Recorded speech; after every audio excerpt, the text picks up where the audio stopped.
Hello and welcome back to the Punchers Chance podcast, and welcome to the review show where we have a look at the boxing that happened last weekend. But before that, we've had a bit of a bombshell news. Ben's back.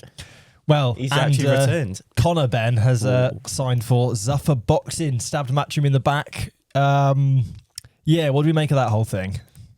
I think, everyone's been saying all week, and if you wanted loyalty, you should have got a dog. But in terms of the situation, 99% of the time when it comes to something like this, I personally would always side with the fighter, because promoters will often not stick by you if you lose. You know, like, they're quick enough to throw you to one side if they are not making money out of you. But I think this is the one time where I'm looking at it and I think it's probably the biggest betrayal in boxing history. Yeah, because Eddie's done the opposite of that, hasn't he? Like, he had the biggest excuse in the world to throw Connor to the wolves and go, "You're gone. You know, you cheated X, Y, and Z." But he fought his case, fought his corner till the end. And the thing is as well, the reputational damage of Matchroom as well in that period of 2 to 3 years, where it seemed like when you were watching interviews with Eddie Hearn, every single time he got interviewed, Connor Benn was brought up. What's the latest on the Connor Benn situation? And he backed him all through those years and was, you know, screaming from the rooftops about his innocence of not being a drug cheat and all. And if I'm Eddie Hearn now, and obviously he could have a completely different thought process, but if I'm him now, I'm thinking, what was the point in doing all that? What was the point in putting myself through all of that? He apparently loaned out hundreds of thousands of pounds to Connor Benn. Obviously probably got it paid back, but he's probably thinking, what's the point? What was the point in doing all of that for someone just to turn around to him? And it's the anger is all about not having him ring him, not allowing him to ring him or message him. He has to go through his lawyers. See, I think what that is, though, is that the coward way out? I think Connor knows what he's done is a bit of a rubbish thing to do. It's a bit of a kind of, like you say, a bit of a coward's way out, and he knows that. Albeit, you know, he's saying he's got this deal of a lifetime from Zuffa, which it does sound financially like, you know, a massive overpayment on their end. But I just think from that you would offer.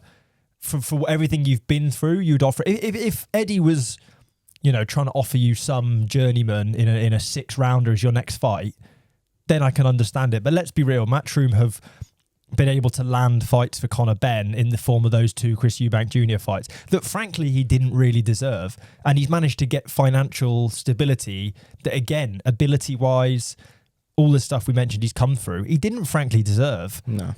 And then, after that, to then buy off the first hand that offers you something better and leave that all behind, it really does leave a sour taste in your mouth. I was shocked when I seen it, when I was scrolling through Twitter, obviously, and I seen the graphic come up, and I didn't realise it was the actual account. So I looked at it and giggled to myself and thought, imagine if that actually happened, if he went and signed with Zuffa.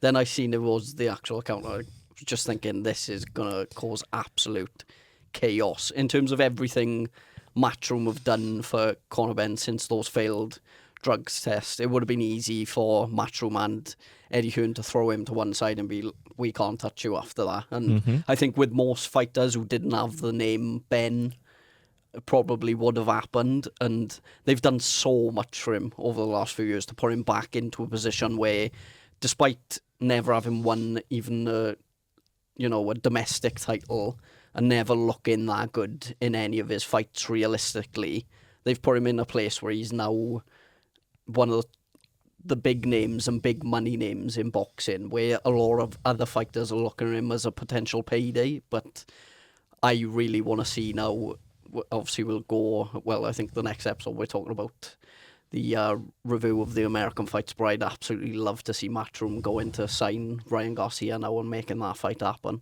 and try and get a bit of payback at least. Yeah, on the money stuff, I was saying this to you boys before. When I first saw it announced, I thought it was I thought Eddie and Matchroom might have been playing a little bit of a game of sort of because it's reported that it's a 1-fight deal. Yeah. So basically, I the way I saw it was maybe they've just said, you know what, go on, rinse Dana for his money.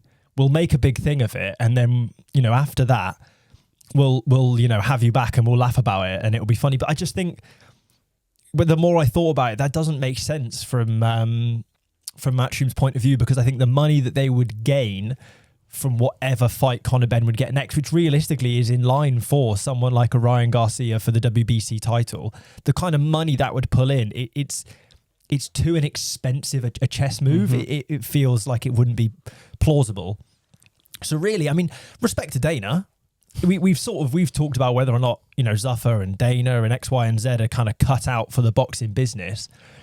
Going for Matchroom's golden boy, the man that they've stood behind and managed to convince him to jump ship, is a real sort of statement of intent. It's a statement that they understand the dirty dealings of boxing and that they're ready to get their hands dirty.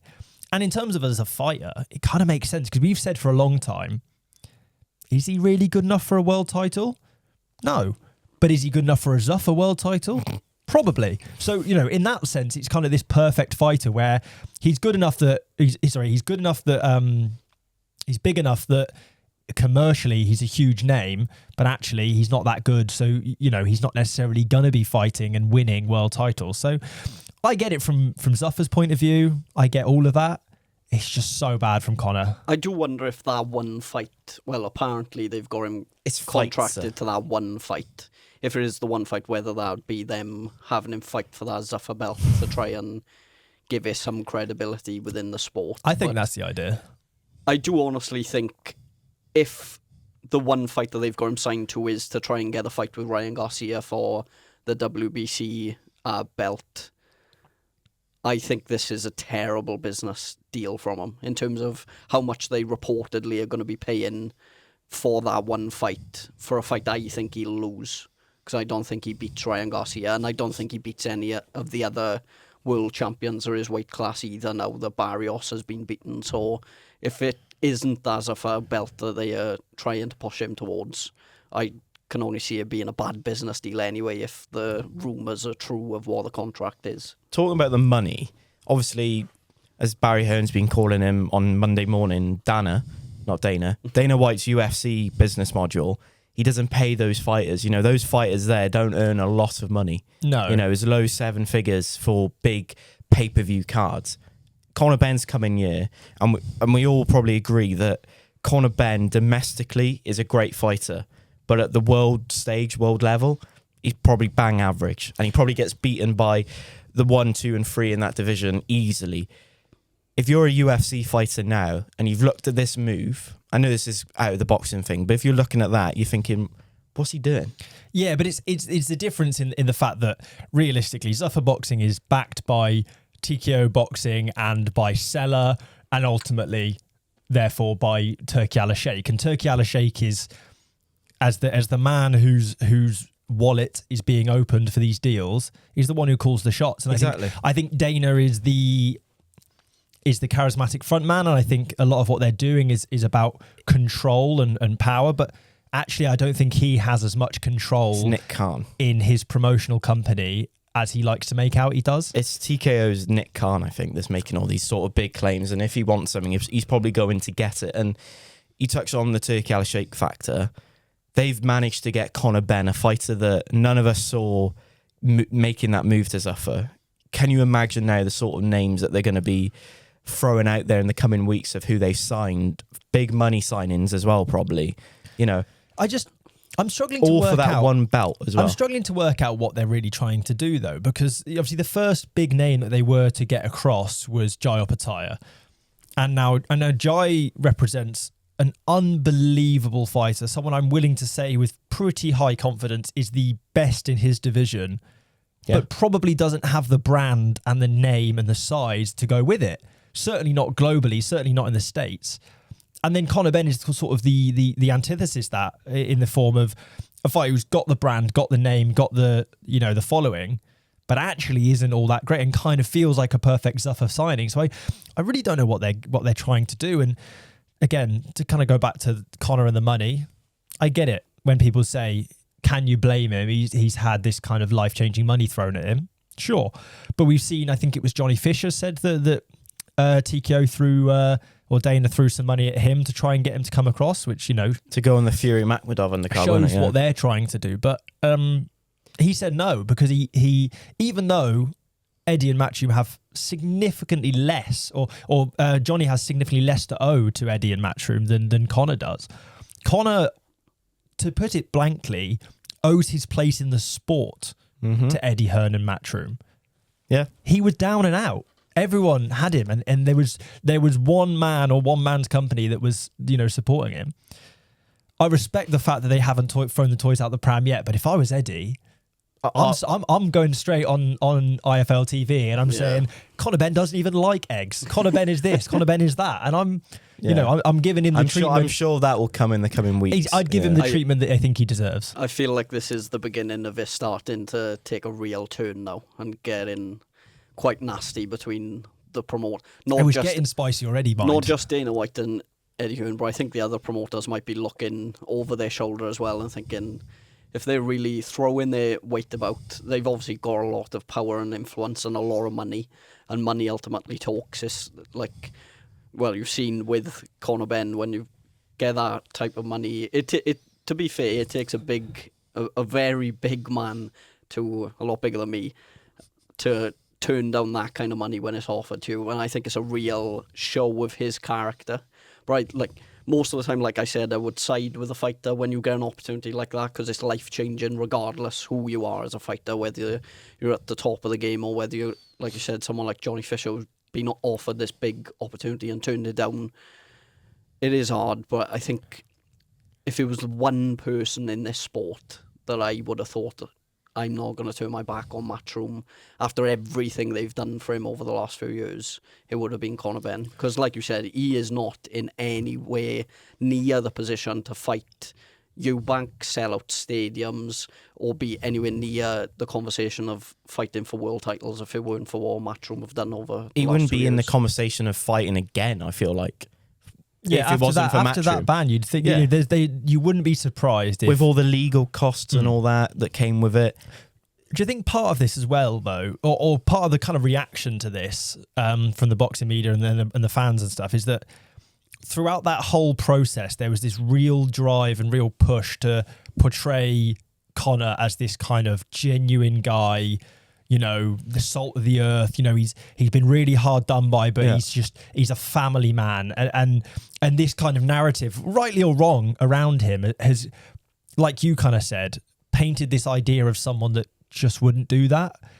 And like Eddie said, he let his guard down. He thought Connor was dead set. Matchroom till he dies, just blank contract, he'll sign it, we're good. And he let his guard down. And in many sense, we kind of came round to this idea that he was, what Matchroom suggested he was as a person. But actually, when it comes down to it, he's just like everyone else. If you're Eddie Hearn now, though, as well, with all the sort of contract agreements that he's got with fighters, you're going to them that extra month earlier, going, right, let's start negotiating now, before anyone else comes to the table and all. You got to put your foot down now. I don't know who they have that they would poach, though. There's one name. He's on a lifetime contract with Matchroom. Yeah. So he can't. Yeah, they're not getting AJ. But AJ is the one man that would... He's on a lifetime contract. He cannot... down I know he can't, but they could pay him. They could pay Matchroom. Matchroom wouldn't accept any... No. The regardless of what they offered them, they would. But what's out of the principle? They wouldn't Who's the let biggest AJ name go. then now from the UK that could potentially be signed by Zuffa? Well, I think they've taken. There's that no one. biggest There's name. nobody. I don't From think Matchroom. there is anyone left in the Matchroom stable worth having, because when you look But at apparently it, there's one. Jai Opataya was a brilliant fighter, as we mentioned, but as Eddie has kind of said, it was a bit of a money pit in the sense of he wasn't able to get him that big fight, and the fights that they were putting him in, they were losing money on because he's such a big name. You look at Connor Benn, obviously he was that. Beyond that, Shakur Stevenson, I just don't think would be remotely interested in what Zuffa have to say. You know, that what he's done, he's all about legacy and titles now. Boots Ennis, I don't see being somebody who, again, I just think I don't see him making that move. And then there's no one else They really. tried going for Bam. Bam Rodriguez. Bam Rodriguez, but again, they haven't worked out. The only one left that would be quite funny, giving all the noise, would be someone like Sky Nicholson, but I don't think Zuffa are going to go for that. That's the next kind of statement of intent that Zuffa could that's do a proper low to get under their skin. Or Parsons, maybe. Well, yeah, if Parsons, Yeah, but Parsons. again, if Parsons had signed a broadcasting agreement for Zuffa, people would lose their mind at him for selling out. I don't think it would ever happen. I really genuinely don't believe that Parsons would do that, for example. But I still can't believe that Connor has. It just feels there's so a lot bad. of rumours going around as well across social media that there's another big announcement to come at some point this week, which apparently is even bigger than what we've seen. So over what the gets last few bigger days. than Connor Benn? This what I'm is trying to get really at. intrigued to Lyndon try and Arthur, find. Anthony Yard 3. No, it'd No, it'd be wouldn't it? 4? Even better. That's what it's going to be. What do you think could be the bigger shock now in terms of, because it's obviously going to involve Zuffa, I think. Do you think Tyson Fury or I was thinking Tyson Fury 06 signing for him, but they're so late into their career. I don't feel like that's as big a move. I've seen some bubbling away about Tom Aspinall turning over to boxing, but I don't know if that's bigger. You don't know how good he's going to be. No, well, and Tom Aspinall at the moment as well isn't the best of friends with the exactly. UFC. So I don't know. I really don't. Maybe it's a case of a bit of a hype job, and when it lands, we'll be a bit like, I've got a name. Do you think it could be? Do you think we could be looking at a future in boxing where Zuffa start to buy out the other organisations? Like if they drop this week that Zuffa Boxing are buying out one of the original, big 4 belts, that I think would be massive news. Yeah, maybe. Game changing. Maybe the big news is that, and it seems by the way that Zuffa are acting, that maybe they might have an inkling that the Muhammad Ali Revival Act is getting passed and that they're able to do what they're going to do. Maybe that's the news because, they're signing these fighters and say we're looking forward to them fighting for the Zuffa belt, and they're showing off this Zuffa belt that, again, I'm happy to be wrong, but as far as I'm aware, is an illegal thing. And you can buy it for operate. $16.99 in Smith Toy Superstore as well, Can probably. you? No, but it looks like a sort of belt that, you can buy. Oh, yeah. It's not the best looking belt, No, is it? it's ugly. And the whole, I think I was seeing that Connor's one of the biggest deals that Everlast have ever put out for a book. That's a huge amount of money. That Lost. Is he? I don't know. He can't wear it now. Though. Yeah, exactly. He's with Zuffa, so he has to wear everything Zuffa. I don't like that though. The fact that they just strip all the character. That's what makes boxing. Like you think over the years, some of the biggest fights with all the, the mad ring walks we have and the.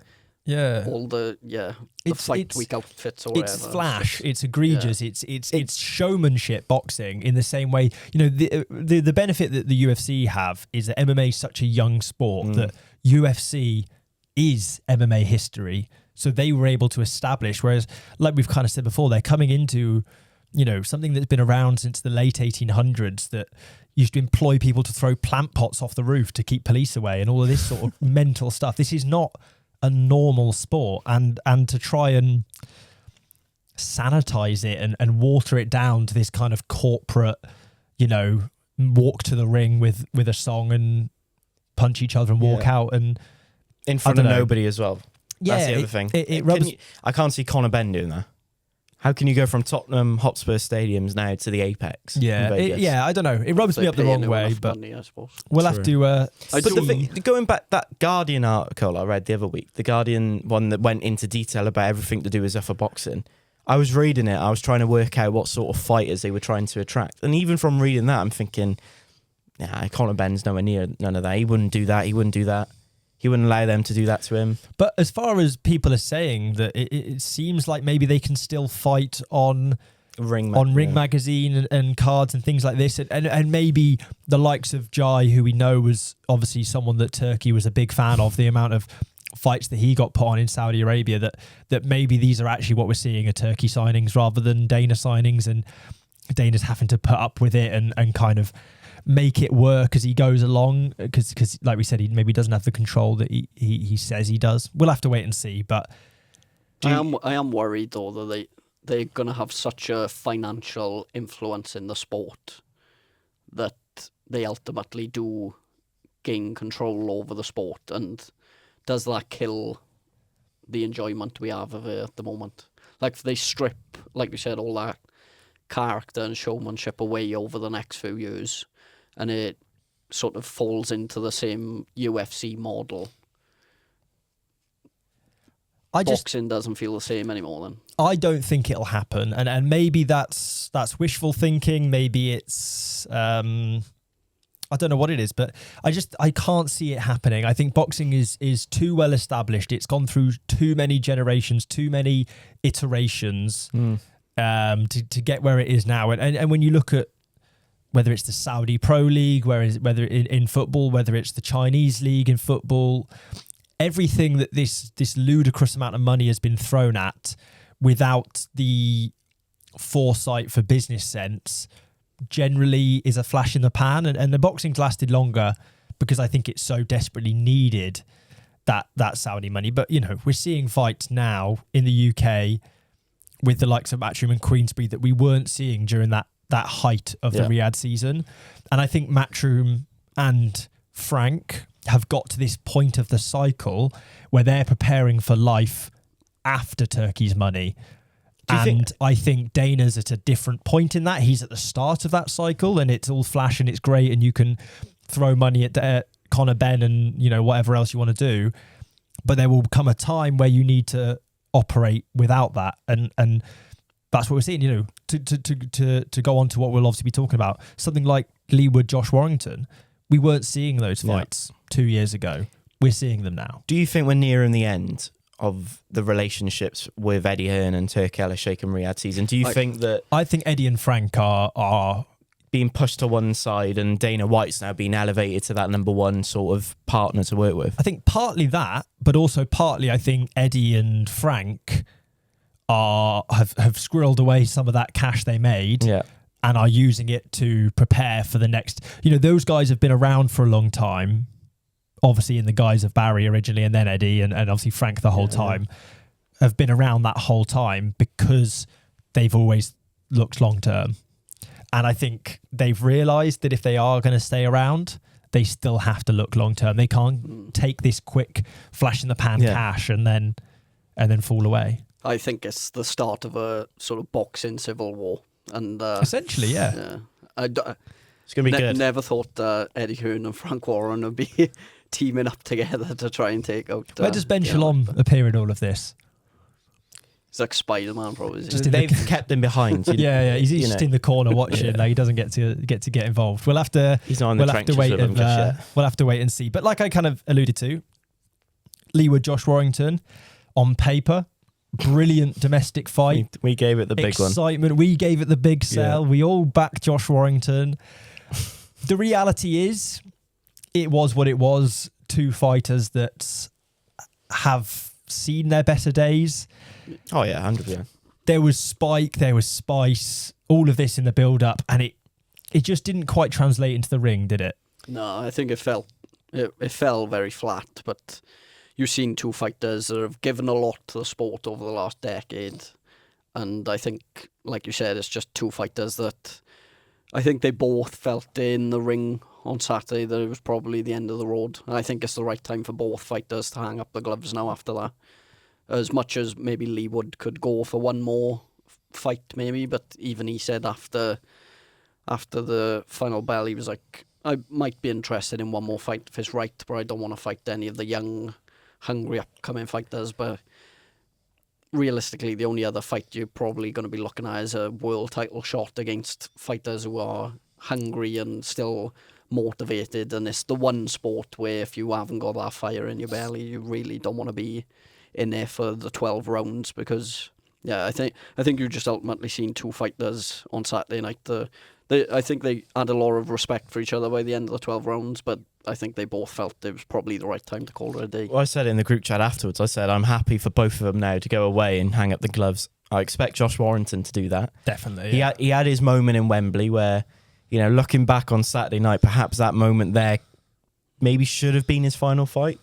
Obviously not. He wanted to go out and get one over Leigh Wood. And yeah, Leigh Wood had that extra bit in him. It wasn't a lot more than what Josh Warrington had. He just had that less mileage on the clock. See, I think Leigh Wood's performance was telling in two ways. One, obviously it was impressive. It was a complete U-turn on the first fight, but moreover, it was quite a sort of modest sort of accepting that you maybe aren't what you once were, but here's a way to win the fight regardless. Whereas I think Warrington in many ways was trying to roll back the years and just he was fighting his style without all the things that made him great, without that energy, that engine, that relentlessness, without the lack of regard for his own safety that got him as far as it did. Whereas Leigh Wood, I think, accepted, I'm not as quick, I'm not as powerful, I'm not as anything as I used to be, but if I just keep him behind this jab, pump out that rear hand when there's time and space to do so, I will win this fight in cruise control. And I think that's what he pretty much did, didn't he? And I couldn't believe how frustrated Josh Warrington looked really early in the contest, and that's always never a good sign in a fighter, because at times it looked like he was trying too hard to get that one shot in that he wanted to land, and perhaps he was too emotionally invested in the fight. And another way, maybe he knew that this fight against Leigh Wood was his last outing, and he wanted to go out on good terms, not losing, and perhaps that added to his frustration. But it was a cracking performance by Leigh Wood.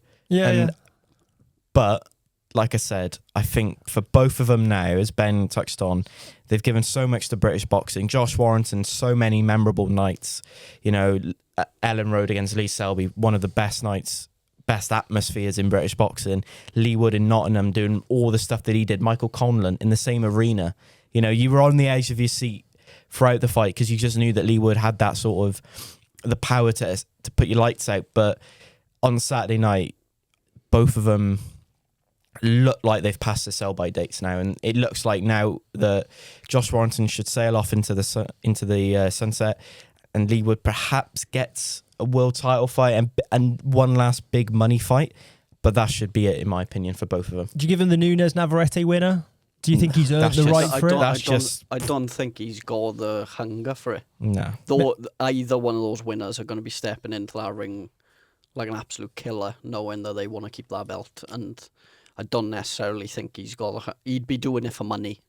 And I don't know whether he needs it at this point, but I'd suggest no. I think it's best for both to hang up the gloves. I think it was a decent performance from Leigh Wood on Saturday. I think he made the really good adjustments from the first fight, and he pretty much controlled it. It was relatively comfortable. I think Warrington quite early on in the fight realised I'm not going to get nothing out of this, and more or less made up in his mind, let's just get to the end of the 12 rounds and let's call it a day from there. But I think it's the right time for both of them to hang up the gloves now. They've done a brilliant job, both of them, in their career, but I think it's the right time to hang them up. But the rematch has probably come 18 months to 2 years too late, maybe. Yeah, it should definitely have been done. It should have been the next fight after the first, really. But obviously with the discussions, it just didn't roll round. They had other opportunities, but yeah, it should have been. They should have run it back straight away. They probably left it too long for it to be as special as it could have been. To think that the first fight was the main reasoning for why this podcast exists just shows how long ago. October 23, yeah. Exactly. And yeah, they've given so much to the sport. Go to one side now. Let someone else come up, I say. Yeah, I think so. I think the only fight I can see for Leigh that maybe makes sense is do a Mickey Conlon too. I know Conlon's still active and fighting, so there's a narrative there. There's a bit of fun there. They're both at a similar stage of their career, like it was with Josh. I actually called for, I think, Warrington Conlon a while back when they were both making a comeback, and I thought that was what they were going to do. But yeah, I like you guys kind of allude to. I think it maybe is time to. If it isn't, to call it. What are they doing it for then? You know, what's the sort of motivation then? For it's just that extra money? bit of money. Yeah, get yourself before you retire. You only have such a short window. You can make the money in. Can I just say though, both incredible walk-ons. Yeah. I could just imagine Sam on Saturday night as marching on. What's it called? Marching on together. Marching on together. I predict a riot. Yeah. It's a cracking combo. It'll be bouncing around. I was sat in bed, to be honest with you, but I hope you were. it's I wasn't doing that. Yeah, no, it would be sad for me personally, obviously, to not hear that coming out. I thought you did it boxing smart ring this again. week. You weren't wearing a Lee's shirt. Yeah, I thought that would be too much, but yeah, it's a shame. A man who, in terms of age, in terms of part of his career and his life, is at a very similar point to Wood and Warrington. I think he's actually the same age as Leigh Wood in Bilal Fawaz. But God, is he only just getting started, it seems. He kind of captured the hearts once again, didn't he, against Ishmael Davis. Ishmael started well, looked like he was maybe going to be too much, and then he just fell away and the energy wasn't there, and he's had a lot of fights and a lot of tough fights in quick succession. I think it's 4 in 5 months or something for Ish. So maybe just take yourself 5 minutes, have a break. But for Bilal Fawaz, it's all the things we've said. You just can't be happier for him. Yeah, I think it's one of the best stories in British boxing, to be honest with you, at the moment. History? Yeah, it's right up. In terms of, when you look at his whole story, like the amount of stuff you can read in terms of his story and like all the stuff he's been through to get to the point he's at. And he's had to fight so hard to even get these opportunities at 37 years of age, and I think the only thing left for him to get his hands on now is that British passport at this point, which is crazy enough on its own. The fact that he's an English champion, British champion, he's represented the country Commonwealth champion multiple times. Yeah, Commonwealth champion as well. Represented the country multiple times and still can't get his hand on a passport, but hopefully that is the next thing in line for him. And well, he still seems very, very eager to keep pushing beyond British title level, and it was a tough start for him on Saturday night, and I thought maybe this is one step too far. Ishmael Davis looked like he was in pretty much control of the fight, but maybe it was the fact that Ishmael Davis had a lot of tough fights that he's kept throwing himself into over the last probably 18 months, maybe caught up with him a bit, and he was gassed out by the last few rounds. And if there's one thing you don't want to be when you come up against Bilal Fawaz is feeling tired, because he's just got an endless amount of energy that he just keeps coming at you, and he's really going to make the fight difficult. So I think he deserved the win. I'm glad that he did get it, because I was slightly worried that he wasn't going to get the decision. I think he did deserve it, and it's really exciting now to see what's next for him. Me and you actually we predicted the main got event this right, wrong, yeah, but we got this one bang right. on. It is an incredible story, and like Ben touched on, how he can fight for a British title and not have a British passport is crazy. It's Can you bonkers, imagine going? Where do you go? The Home Office and to get your passports and all that, and you put it on the desk and you go, well, there you go. What does that get me now? It should get in that passport. Well, he's constantly been calling for it, and he said he's had personal, conversations with the person whose name escapes me now that's in charge of it all, and they've assured to him that they'll raise it with the team, and it still hasn't happened. It's bonkers. It's mental. But he spoke it into existence though as well. The way the fight played out in the press conference, or like the face to face that they had. What Matchroom do now at their press conferences, he sort of basically said that all he is you got too much weight. You're a muscle fighter. You're all that to Ishmael Davis, and Ishmael was saying he wasn't getting to him, but you could tell that he was getting under his skin a little bit. And Bilal Fawaz, you talk about boxing needs characters, and they need certain individuals that get people talking and get people going, hang on a minute, what's this bloke saying?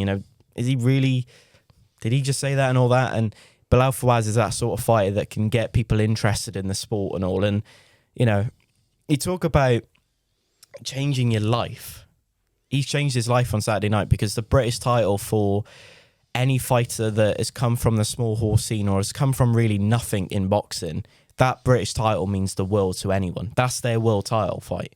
And for Fawaz to win it, fair play. I think as well, to win it against someone like Ishmael Davis, who, let's be real, is up there with quite a competitive, good fighter at British title level. He's fought against some guys far higher than the British title level. So from that point of view, you would think, this is a tough test for him. There's certainly people who have had easier British title fights. And I just think the style-wise, it made so much sense for him. Obviously, like you said, he kind of said that Ishmael Davis is that muscle fighter. But what Fawaz does, and what we've seen it time and time again, people tire against him, certainly in his last 3 fights, is he makes you miss. and constantly missing is tiring, particularly when you're as big and muscular as Ishmael Davis is.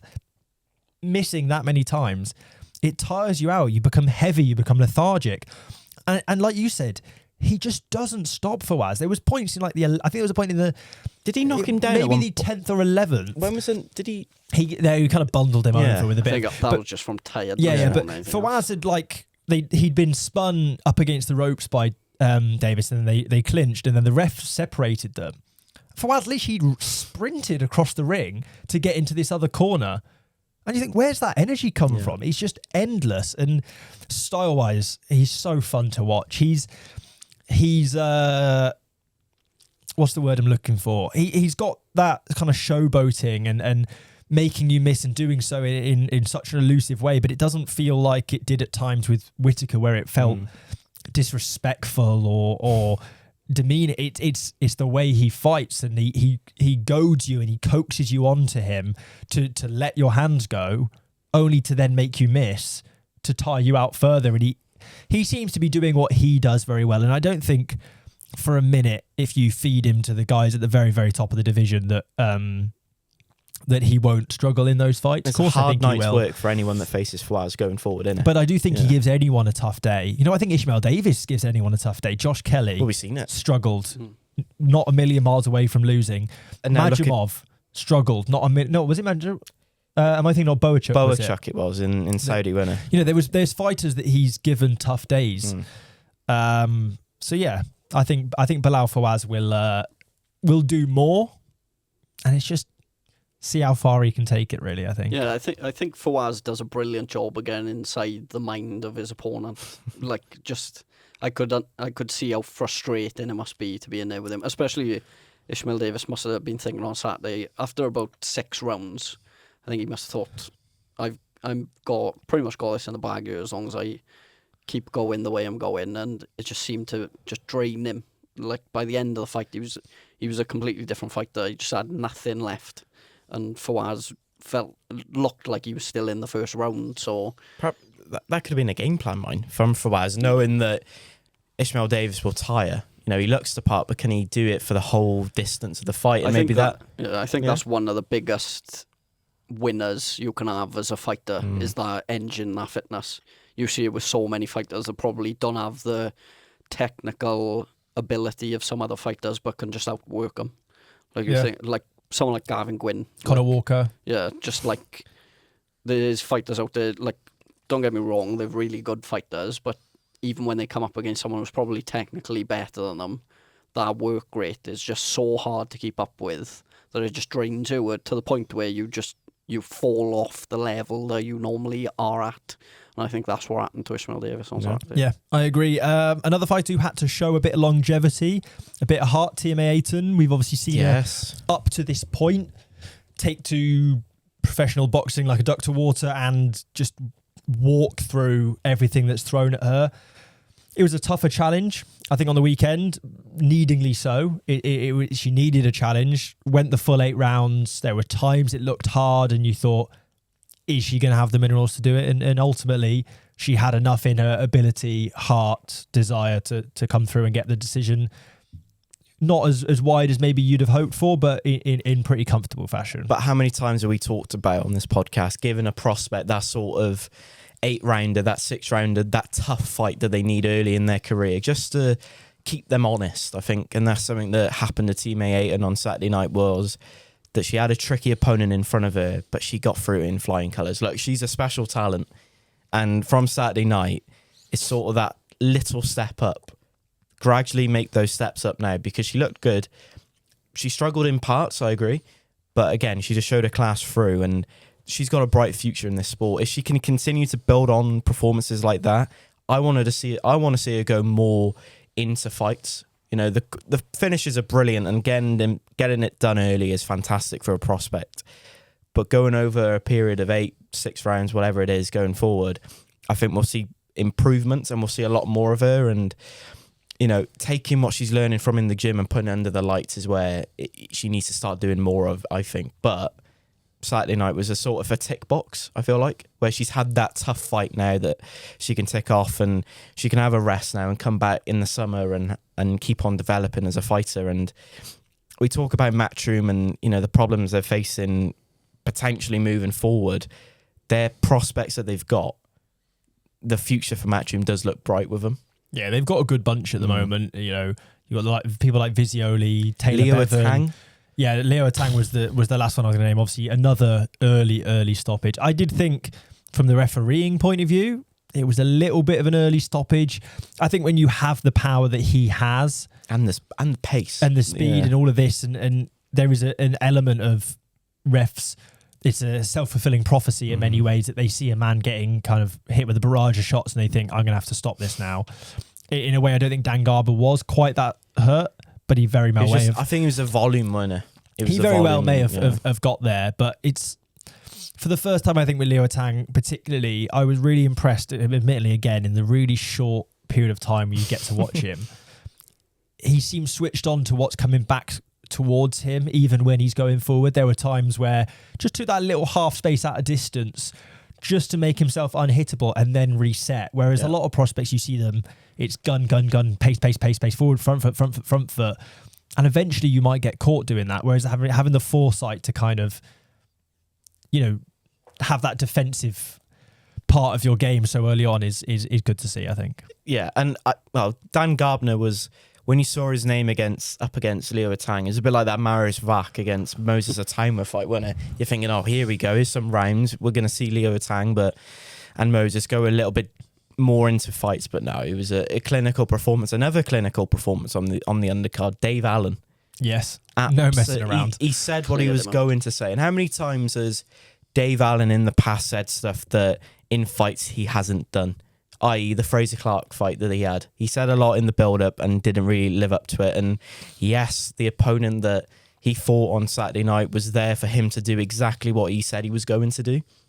But he looked good, and it's going to be a big year for him. And I wouldn't be shocked at all if Dave Allen, by the end of 26, is maybe British champion.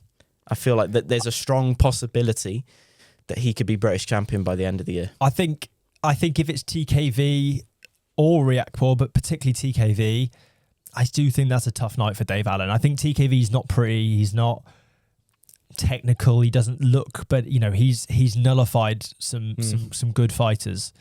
And I think it would be a tough night for Dave Allen. But I actually think in him throwing caution to the wind a bit and going, do you know what, I'm just going to swing, suits him a little bit more. Let those hands go. Too many times we've seen him not let his hands go. He's got a chin. Boy, has he got a chin.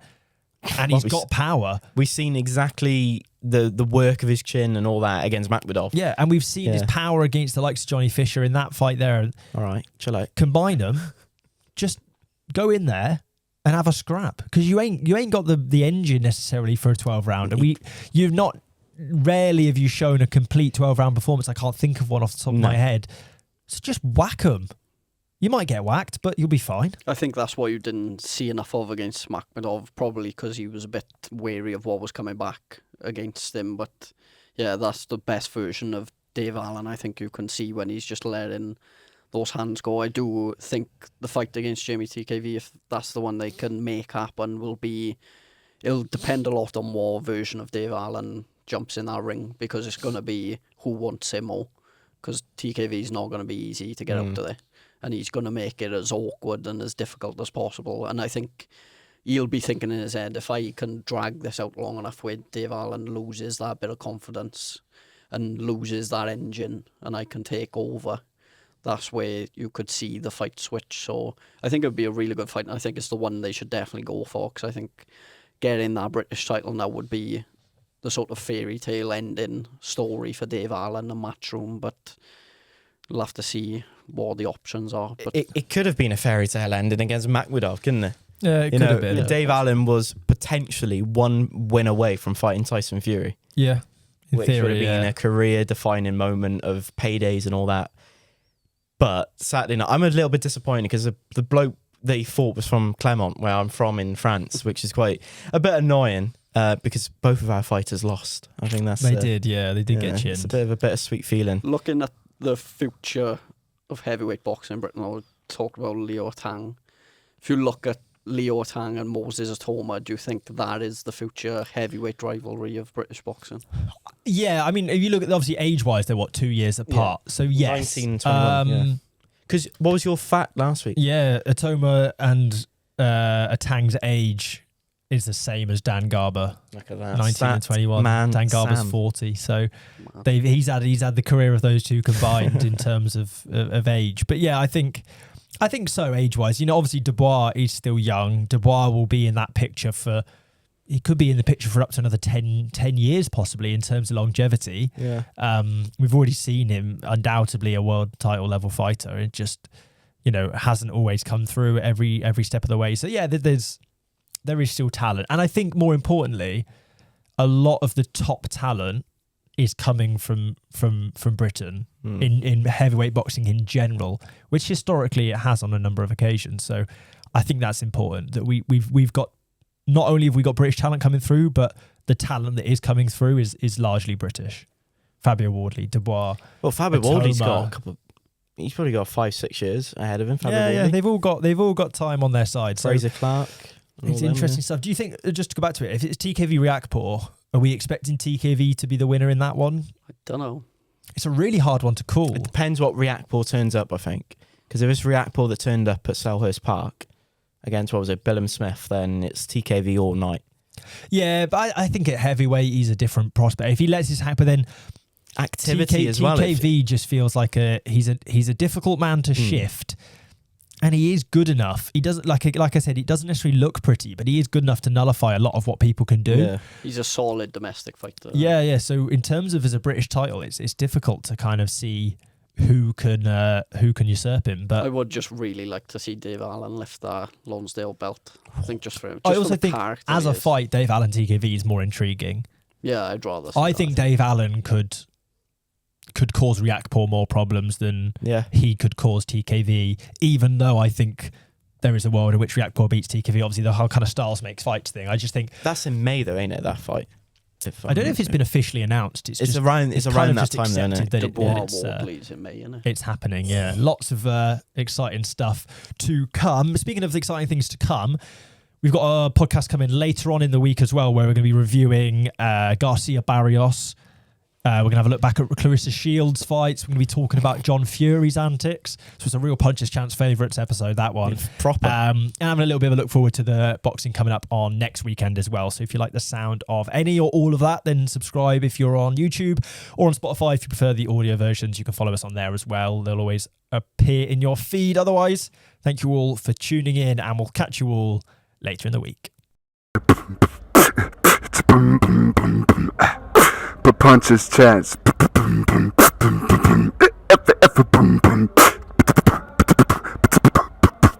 Puncher's Chance podcast.